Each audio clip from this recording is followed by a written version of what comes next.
Senator Dante Marcoleta is recognized. Thank you. Maraming salamat, Mr. President. Pwede po bang makapagtanong ng mga ilang katanungan lamang, Your Honor, para po sa ikababatid pa ng ilang mga bagay-bagay patungkol po sa inyong privilege speech. Gladly po, Mr. President, sa Ginoo mula sa Pampanga at Tarlac. Salamat po. Nung nakaraang linggo po, Mr. President, ako po ay inimbitahan ng bagong ambassador ng China doon po sa kanilang embassy na parang residente rin dito sa Makati. Ako naman po ay nagpa-unlock sapagkat ipinadala po nila yung invitation sa akin. Isa po sa napag-usapan namin, Mr. President, ay kung paano po natin talaga magawa ng paraan na mawala po yung pag-iiringan, pag-aawayan at sana ay ma-stabilize po natin, ma-de-escalate po yung nangyayari po sa ngayon sa pagitan ng ating dalawang bansa. Ang sabi ko po sa kanya, Mr. President, ganun din po ang pakay ng aming bansa. Sino naman kako ang papayag naman na sa araw-araw kako na ginawa ng Diyos sa atin ay puro na lang kaguluhan ang nakikita. Hindi magiging pabor sa atin at sa ating mamamayan. Ang sabi po niya sa akin, Mr. President, na ito po ay gusto ko rin ibahagi sa ating Honorable Risa Ontiveros, Senator Ontiveros, ay yung kanilang kagustuhan talaga maisantabi natin, yung dispute ngayon. Ang sabi ko sa kanya, bakit kasi nakikita natin yung mga barko ninyo, kung minsan binubomba ninyo ng tubig yung mga ilang mangingisda namin o kaya yung nagre-resupply ng aming provision sa Ayungin Shoal. Hindi ba natin may iwasan yun? Sabi kong gano'n sa kanya. Alam mo, sabi niya, Mr. President, nung panahon ng dating Pangulo, ginawa na natin yun. We have a relative peace nung panahon na yun. Ang problema sa ngayon ay, maski ikaw, makikita mo naman, binanggit niya po yung nangyari sa ginawa yata ng spokesperson ng Coast Guard. At ng Task Force West Philippine Sea. So yun po, na Mabuting Ginoo. sana naman ay pakaiwasan din natin yung gano'n sapagkat kung negative naman yung nakikita rin namin, hindi na naman po pwedeng hindi naman kami sumagot sapagkat ang ginawa naman nila ay they depicted our president in a very negative manner.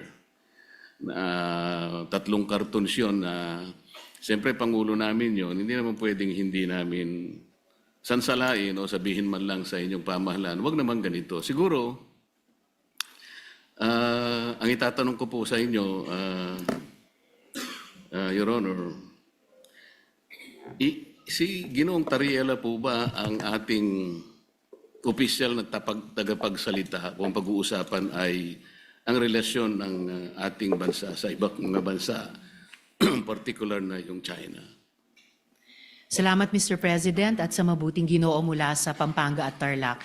Sa pagkakaalam ko po, Mr. President, si Commodore Tariela ay spokesperson ng Task Force West Philippine Sea na binuo po batay sa polisiya ng buong gobyerno natin ng whole of government approach sa ganitong kahalagang usapin ng foreign policy.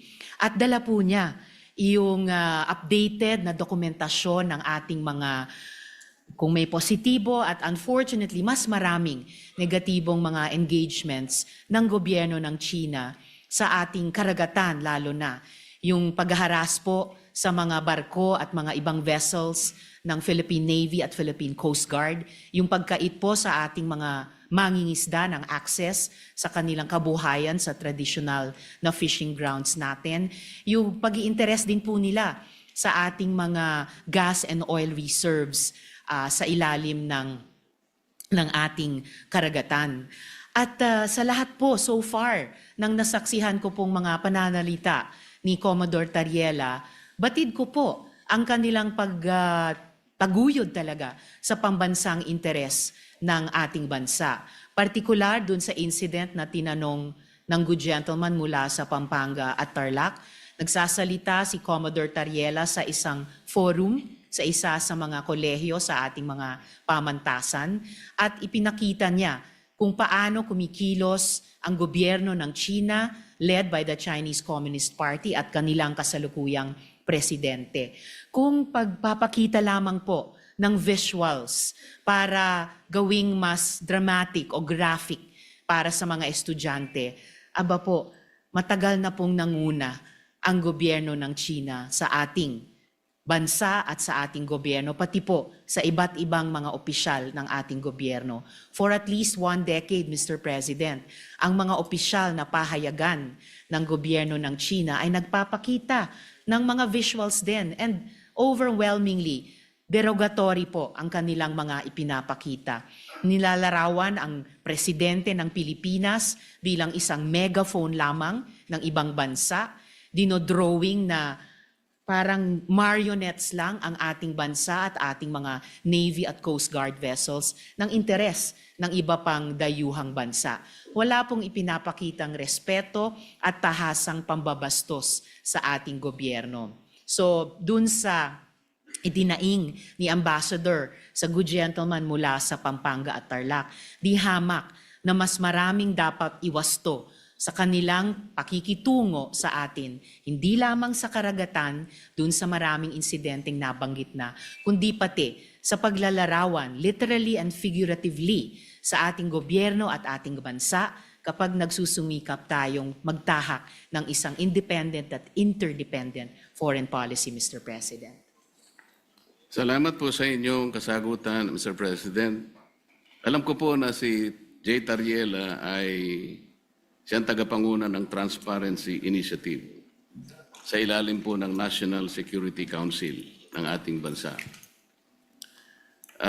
Ang Transparency Initiative po, Mr. President, ay yung tinatawag na assertive transparency or measured transparency. Ano po ba ang pagkakaintindi ninyo sa assertive transparency or measured transparency, Mr. President?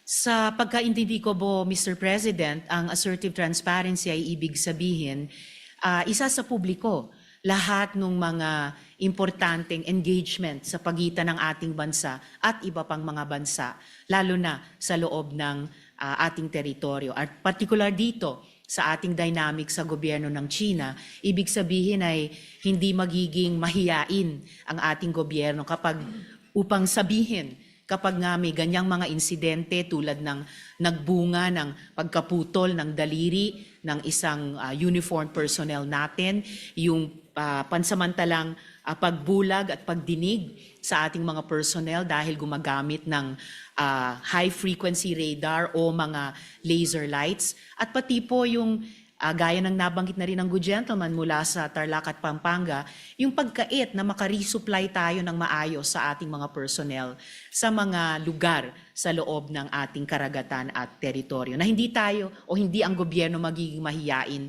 sabihin ito sa ating publiko at pati sa regional at international community bilang mga bagay na lubos na ikinababahala at nais iwasto ng ating gobyerno, whether ang lehislatura o ang executive, Mr. President. Ang inyo pong binanggit, Mr. President, ay napapaloob dun sa definition ng assertive transparency. Ngunit kung inyo pong isasaalang-alang, Mr. President, yung assertive transparency, ito po yung merong strategic objective na sa bawat balita na ating isa sa publiko o ipapaalam sa ating mga kababayan, ay kinakailangan meron tayong kaparaanan para sa ganun ay matiyak natin na ang ating paglalahad o pagbibigay ng impormasyon sa publiko ay hindi magiging cause ng panic o kaya ay maaring ma-misinterpret ng publiko. Ibig sabihin, meron pong kaakibat na responsibilidad na maiwasan natin ang hindi pagkakaunawaan. Kasi pag nagkaroon po ng misinterpretation, lalo pong lalala ang isang maliit na problema. Yun nga ang nangyayari po sa atin ngayon, Mr. President, papalaki ng papalaki. siguro kung pakakaiwasan pa natin yung mga bagay-bagay, lalong-lalo na sa pagsasalita ni spokesperson Tariela, imbes na po siguro papaliit ang ating problema, baka lalong lumalaki. May kasabihan po kasi tayo, Mr. President, na ang pagkakamali ay hindi may tutuwid ng isa pang pagkakamali. Maaring sabihin natin, may mali ang China. Ngunit, kung halimbawa sa kanyang paghahayag ng mga bagay-bagay na maaring malaman ng publiko tungkol sa mga inaakala nating pagkakamali o ginagawa nilang mali sa West Philippine Sea, siguro yun ay ipaalam natin sa paraan na hindi tayo makakagawa siguro ng lalo pang mas malaking pagkakamali na katulad po ng ginawa niya.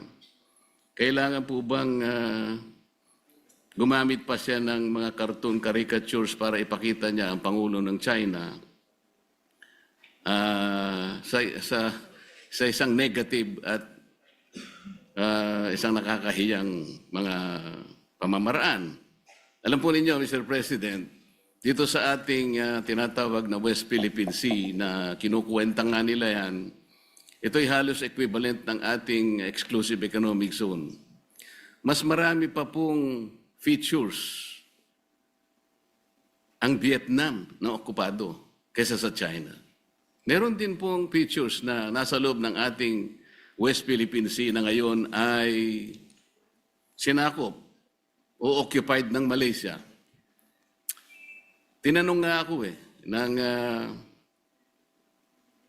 Chinese ambassador, sana man lang o kaya gusto naming mangyari kung paano nyo pinakikitunguhan naman ang Vietnam sapagkat claimant din naman sila, pare-pareho tayong claimant. Sana hindi naman yung paraan na parang kami masyado naman kaming kontrabida. Yung Malaysia, nandun din naman. Pagpupunta rin naman yung barko ninyo doon, tinataboy din naman kayo. Totoo naman po yun, Mr. President. So, sa ganito pong mga sitwasyon, kaya ko po naitanong kanina, Mr. President, kung si Ginoong Tariela ang pinaka-spokesperson ng ating bansa, kung pinag-uusapan ay foreign relations. Kasi po, ito po, sa sarili po niyang statement, doon sa kanyang panel discussion organized by Strat-based ADR Institute, ganito po yung sinasabi nila, Mr. President. Not every event in the West Philippine Sea is openly released to the public. The info must first go through the Information Working Group. Ito po ay kinabibilangan ng mga sumusunod, Mr. President, DND, AFP, DFA, DOJ, National Security Council at saka yung PCG, yung Philippine Coast Guard. Ito po yung National Task Force sa West Philippine Sea. Kapag ka po yung IWG, ito po yung ay na-process na po yung information at nagkaroon ng desisyon na i-release, tsaka lamang po i-release. Ibig sabihin po nito, talagang pinakaiingatan din natin na kahit paano ay makagawa tayo ng diplomatic kings or whatever. Ganun po dapat sana ang magpakaingat sana sila. Lalong-lalo na nga po ay meron na nga tayong problema. Karaniwan po kasi sa mga bansa na merong ganitong disputes. Kagaya po ng sinasaad po ng ating Book 4, Title 2, Chapter 1 ng ating Executive Order 292, Mr. President. Ito po yung tinatawag nating Administrative Code of the Philippines. Pagka pinag-uusapan po ay foreign relations talaga, ay ang Department of Foreign Affairs ang dapat po sana ang opisyal na magpapaliwanag o magko-convey ng ganong klaseng pagpapaliwanag o anumang gustong i-convey sa ating mga karatig bansa. Ginoong Pangulo, masasabi po ba natin na si Ginoong Tariela ay nakikipag-coordinate sa bawat salitang bibitawan niya sa publiko, lalong-lalo na yung sinasabi niya na kailangan informahan ng public? Kiniklear po niya kaya ito sa Department of Foreign Affairs, gayong ito ang opisyal organ ng ating pamahalaan, para sa ganun ay maiwasan po natin ang lalo pang pagkakamali.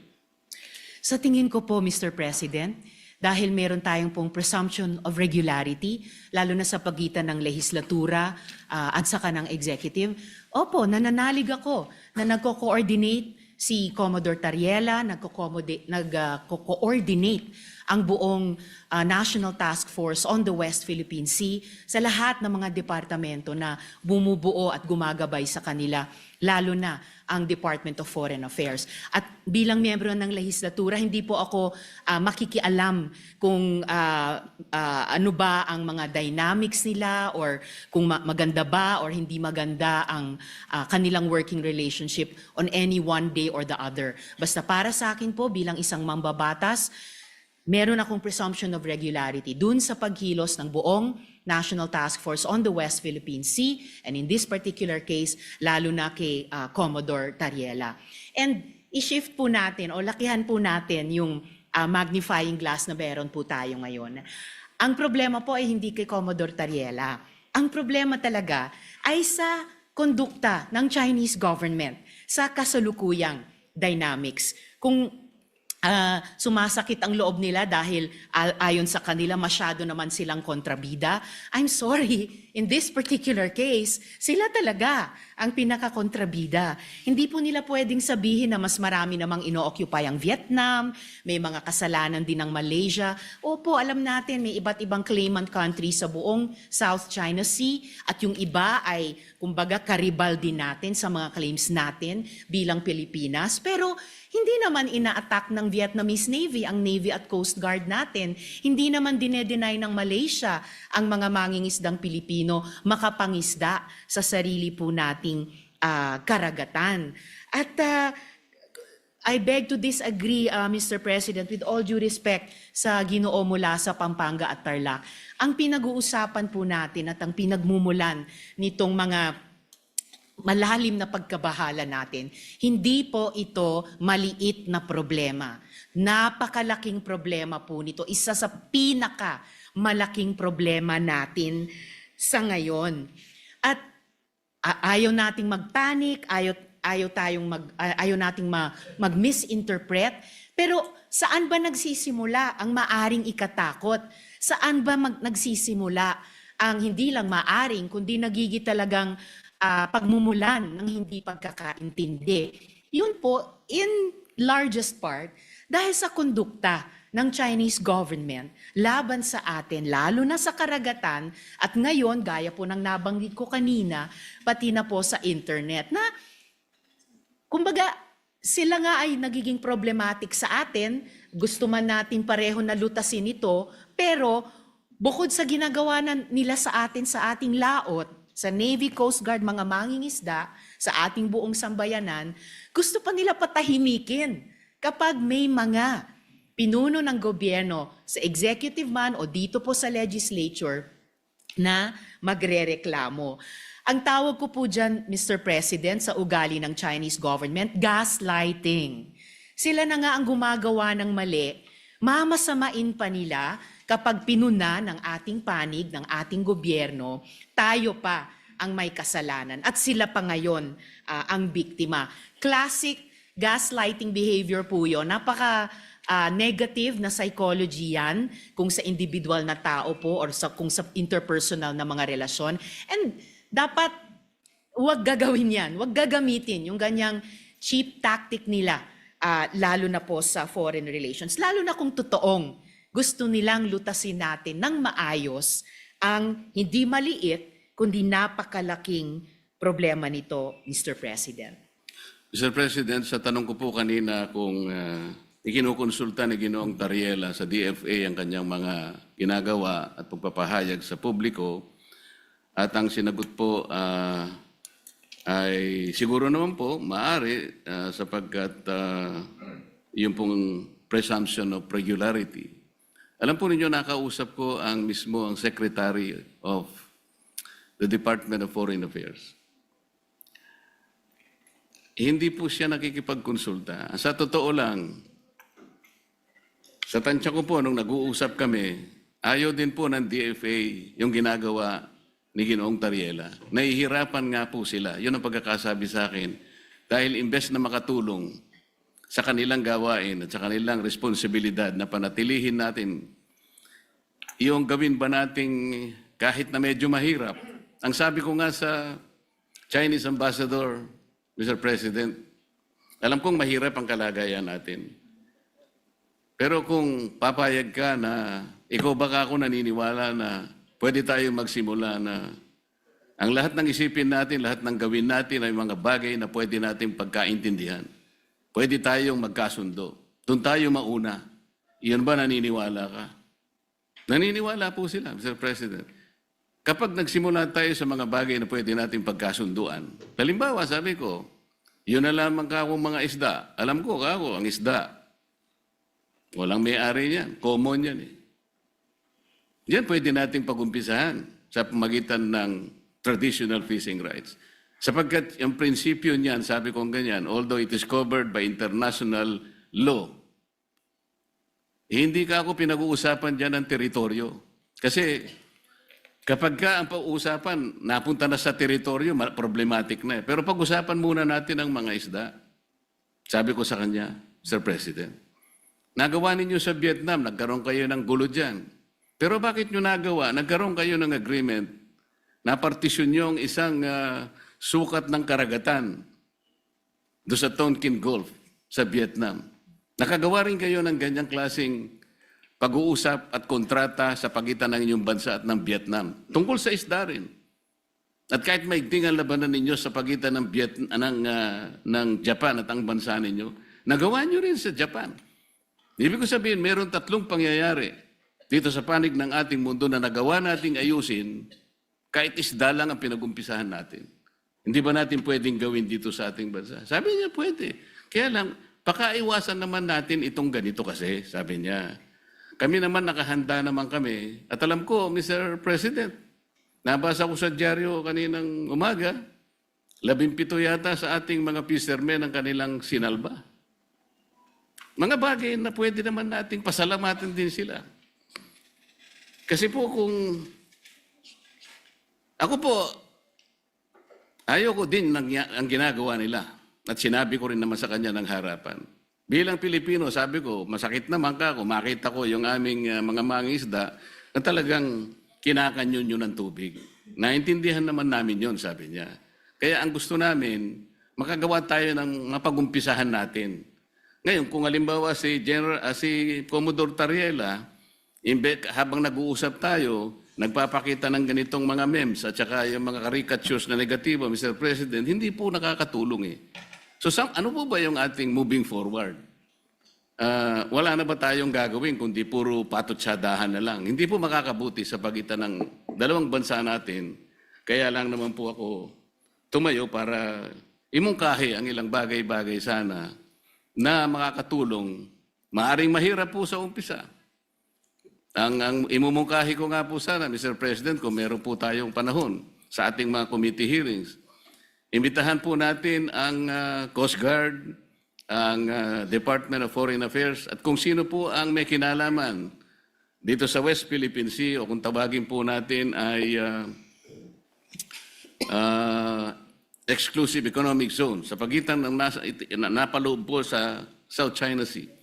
Para po yung komplikasyon po dito na napakarami, kasi yung batas po natin at yung ating administrative issuance na nangyari sa mga nakarang araw at yung mga ginawa nating batas kamakailan lang, hindi ko nagkakamali 2024, hindi po consistent talaga eh. Lilitaw po meron tayong mga bansa, meron po tayong mga features na inoccupy natin. Labas po sa ating exclusive economic zone. Ipakikita po natin yun. Kasi kung wala tayong masusing pag-aaral, nababanggit ko nga po kung minsan, Mr. President, hanggang ngayon, wala po talagang malinaw na coordinates kung ano ba talaga ang pinaka-area ng ating West Philippine Sea o Exclusive Economic Zone. Siguro magsimula po tayo doon kasi yung iba, misinformation na po yung lumalabas eh. Napaka-komplikado po nito kung pag-uusapan po natin yung mga features na yan. At kung ang magiging centerpiece po ng ating foreign policy, ipag-awayin na lang natin ang mga bato sa South China Sea, palagay ko po nalilihis po tayo. May malaki po sigurong mga dapat pag-usapan at napakalaki ng China, napakamayaman ng ekonomiya ng bansa na pwede po natin sigurong maging siguro kakampi sa mga darating pong mga panahon kung maisasantabi po natin ang mga sigalot na namamayani sa ating bansa. Maraming salamat po, Mr. President. Maraming salamat po sa ating Senator Risa sa pagkakataong ibinigay po sa inyong lingkod. Salamat po. Salamat po, Mr. Pampanga and Tarlac. Pwede ba nating maging kakapi ang China? In principle, bakit hindi?